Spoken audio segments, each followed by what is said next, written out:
کر رہا ہے. مثلا شیعہ ہی توہین کے حوالے سے نشانے پہ کیوں ہوتے ہیں؟ آپ گستاخی کرتے ہی کیوں ہیں؟ کیا ذاکرین ممبروں سے گستاخی نہیں کرتے؟ جس کی جو بس میں آتا ہے امہات المومنین کے لیے، صحابہ کرام کے لیے نہیں کہہ دیتا دھرلے کے ساتھ؟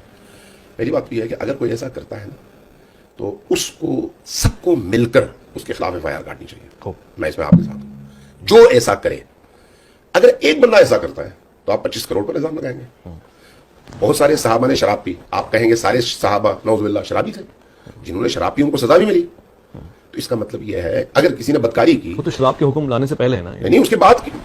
شراب کے حکم کے آنے سے پہلے تو سزا بھی نہیں تھی نا. میں سزا کی بات کر رہا ہوں. جن کو درے لگے ہیں شراب پینے پر کب لگے ہیں؟ شراب کے حکم کے، حرمت کے حکم کے آنے کے بعد. تو وہ کون تھے؟ کافر تھے؟ نہیں، کافروں پر تو کوئی پابندی نہیں ہے. مسلمان تھے. تو وہ مسلمان کون تھے؟ مدینہ والے تھے. مدینہ والے کون تھے؟ جو رسول اللہ کو دیکھ چکے تھے.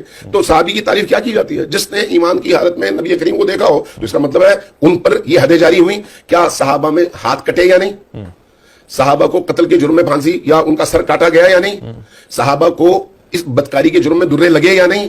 اگر لگے تو قرآن کی آیات انہی کے لیے نازل ہوئی ہے نا. اس کے بعد جا کر قانون تدوین پاتی ہے. اگر یہ چیزیں کوئی بندہ نکال کے کسی کو دکھا دے یا کسی تقریر میں بتا دے، حدیث میں یہ لکھا ہوا ہے، قرآن میں یہ لکھا ہوا ہے، مورخ نے یہ لکھا ہے، محدث نے یہ بات لکھی ہے اور فلان کتاب میں لکھی ہے، تو اب اس قانون کی روشنی میں بجائے اس کے کہ آپ کہیں کہ یہ ایک علمی اختلاف ہے، آپ بولنے والے کو کٹہرے میں کھڑا کر دیں اور اس کے خلاف کم سے کم 10 اور زیادہ سے زیادہ عمر قید کی سزا کٹوائیں گے. اس کا تو جرم نہیں ہے. جا کے پھر امام بخاری کو قبر سے نکالیں اور ان کے خلاف فتوا دیں. لیکن امام بخاری پاکستان کے نہیں تھے نا، پاکستان کی سرحد پہ یہ قانون کا اس کا اطلاق ہوتا ہے. اچھا ٹھیک ہے، بالکل ٹھیک ہے. امام بخاری کی کتاب تو پاکستان میں چھپ رہی ہے نا. تو چھاپنے والے جو توہین پر مبنی کتاب ہوگی اس کو چھاپنے والا بھی توہین کا مرتکب ہے یا نہیں؟ تو پھر سارے پاکستان سے بخاریوں کو اٹھائیں اور جلائیں، مسلم کو اٹھائیں اور جلائیں.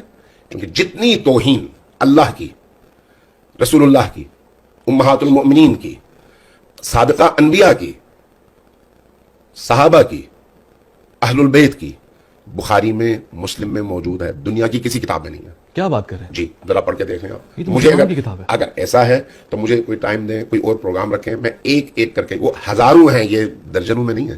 یعنی وہ دانستہ توہین کی گئی ہے، آپ کہہ رہے ہیں کہ ارے بھائی اگر یہ کہا جائے کہ یہ حدیث ہے، میں مثال دیتا ہوں، اگر یہ کہا جائے یہ حدیث ہے کہ حضرت موسیٰ نہا رہے تھے، شیطان آیا ان کے کپڑے لے کے بھاگ گیا، حضرت موسیٰ مادرزاد برہنہ نعوذ باللہ اس کے پیچھے بھاگتے رہے، شیطان سارے شہر میں گھومتا رہا اور لوگ حضرت موسیٰ کو اس شکل میں دیکھتے رہے.